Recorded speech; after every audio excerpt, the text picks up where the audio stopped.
अस्सलाम वालेकुम। पुरानी कहानियाँ और दिलचस्प किस्से देखने के लिए मेरे चैनल को कर दें सब्सक्राइब और साथ दिए गए बेल आइकन को लाजमी प्रेस करें ताकि आपको मेरी आने वाली हर न्यू वीडियो वक्त पर मिल सके। जज़ाकल्लाह। ये किस्सा है एक बादशाह का। इस बादशाह की 7 बेटियाँ थीं।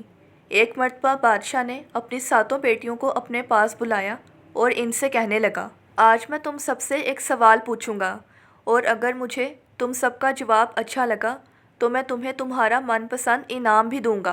बादशाह 7 शहज़ादियों से कहने लगा कि तुम सब एक कतार में खड़ी हो जाओ और एक एक करके मुझे बताओ कि तुम किसका दिया खाती हो और किसका दिया पहनती हो।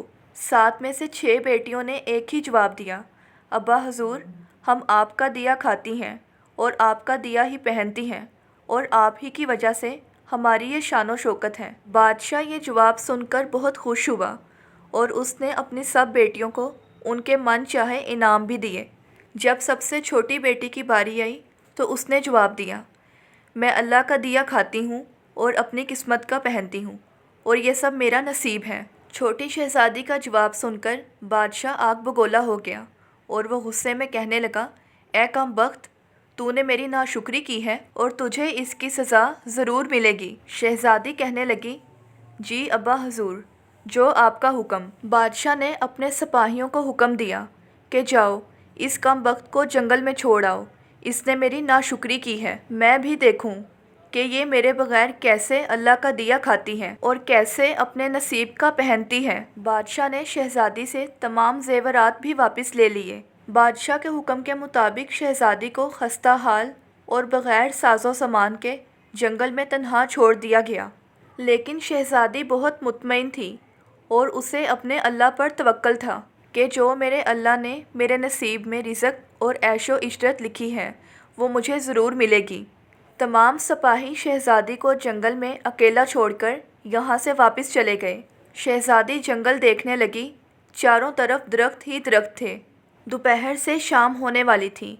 शहज़ादी ने सोचा कि मैं कुछ लकड़ियाँ जमा कर लूँ ताकि रात को आग जला सकूँ। इससे कोई जंगली जानवर भी मेरे पास नहीं आएगा और रात भी आराम से गुजर जाएगी। चनाचा शहज़ादी जंगल में लकड़ियाँ ढूंढने के लिए निकल पड़ी। जहाँ इसकी नज़र एक झोंपड़ी पर पड़ी। इस झोंपड़ी के आगे एक बकरी बंधी हुई थी और इस झोंपड़ी के अंदर से किसी के खांसने की आवाज़ आ रही थी। पहले तो शहज़ादी बहुत हैरान हुई कि इस जंगल में इतनी वीरान जगह पर ये झोंपड़ी किसकी है, और फिर वो अल्लाह का नाम लेकर इस झोंपड़ी के अंदर दाखिल हो गई और क्या देखती है कि एक बूढ़ा ज़ईफ़ एक चारपाई पर लेटा हुआ है और खांसते खांसते पानी पानी पुकार रहा है। शहज़ादी ने इधर उधर देखा तो एक कोने में पानी का घड़ा रखा हुआ था। शहज़ादी गिलास में पानी भरकर उस बूढ़े ज़ईफ़ को पिला देती है और उस झोंपड़ी की सफाई भी कर देती है। और इतने में बूढ़ा ज़ईफ़ शहज़ादी से पूछता है कि बेटी तुम कौन हो और इस घने जंगल में तुम अकेली क्या कर रही हो। तब शहज़ादी ने उसे अपनी सारी कहानी बयान की कि वो यहाँ तक कैसे पहुँची।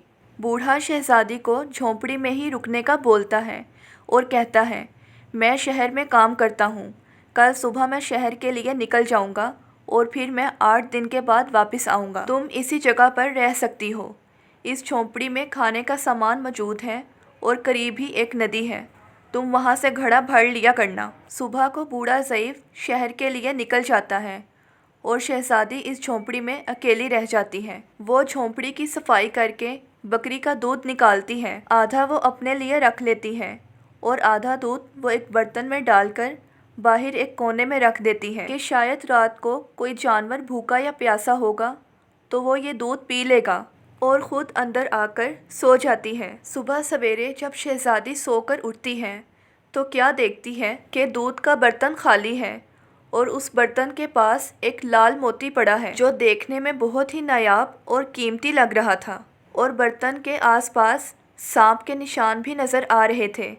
तब शहज़ादी को अचानक याद आता है कि उसने बचपन में सुना था कि जब कोई नायाब सांप बहुत खुश होता है तो वह एक ऐसा लाल मोती उगलता है जिसकी कीमत हीरे जवाहरात से भी ज़्यादा होती है। शहज़ादी हैरान हुई और दिल में सोचने लगी कि शायद सांप भूखा था, इसी लिए वो दूध पीकर खुशी में ये लाल मोती यहाँ छोड़ गया। शहज़ादी वो लाल मोती उठाकर अपने पास रख लेती है और अगली रात फिर से वो बर्तन में दूध डालकर रख देती है और अगली सुबह जब वो देखती है तो फिर से एक लाल मोती दूध के बर्तन के पास मौजूद था।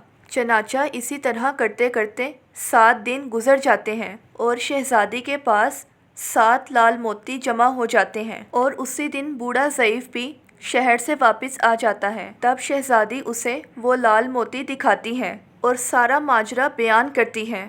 शहज़ादी बूढ़े को 3 लाल मोती देकर कहती है, ये शहर जाकर बेच आएं और वापस आते वक्त अपने साथ महल बनाने वाले मज़दूर भी लेकर आना। शहज़ादी ने बाकी 4 लाल मोती अपने गले में माला बनाकर पहन लिए और कुछ ही महीनों में जंगल में एक आलीशान महल तैयार करवा लिया, जिसमें बूढ़ा ज़ईफ़ और शहज़ादी दोनों मिलकर रहने लगे।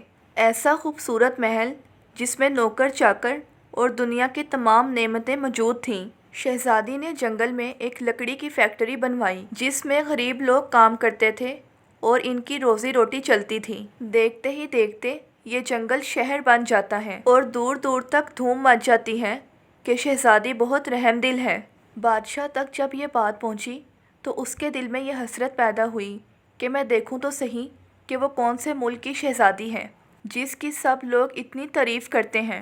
बादशाह अपने सिपाहियों के हाथ शहज़ादी से मिलने का पैगाम भेजता है। बादशाह के सिपाही जब ये पैगाम शहज़ादी को बताते हैं तो शहज़ादी इनसे कहती है कि बादशाह सलामत एक ही शर्त पर हमसे मिल सकते हैं। वो शर्त ये है कि बादशाह सलामत अपनी तमाम बेटियों को अपने साथ लेकर आएं। सिपाही जाकर बादशाह को शहज़ादी का ये पैगाम दे देते हैं। चनाचा एक दिन बादशाह अपनी तमाम बेटियों के साथ शहज़ादी के महल में उससे मिलने चले जाते हैं। शहज़ादी अपने चेहरे पर नकाब करके इनसे मिलती है और इनके लिए 7 रंग के खाने पेश करती है और शहज़ादी ने बहुत उम्दा लिबास और लिबास के साथ का जेवर पहन रखा था। महल की शानो शौकत, खूबसूरती और शहज़ादी का अंदाज़ बादशाह और बाकी तमाम शहज़ादियों को बहुत हैरान कर देता है। आखिर में बादशाह शहज़ादी से कहता है कि तुम मेरी बेटियों जैसी हो और मैं तुम्हारे कहने पर अपनी तमाम बेटियों को अपने साथ लाया हूँ, फिर तुम हमसे ये पर्दा क्यों कर रही हो?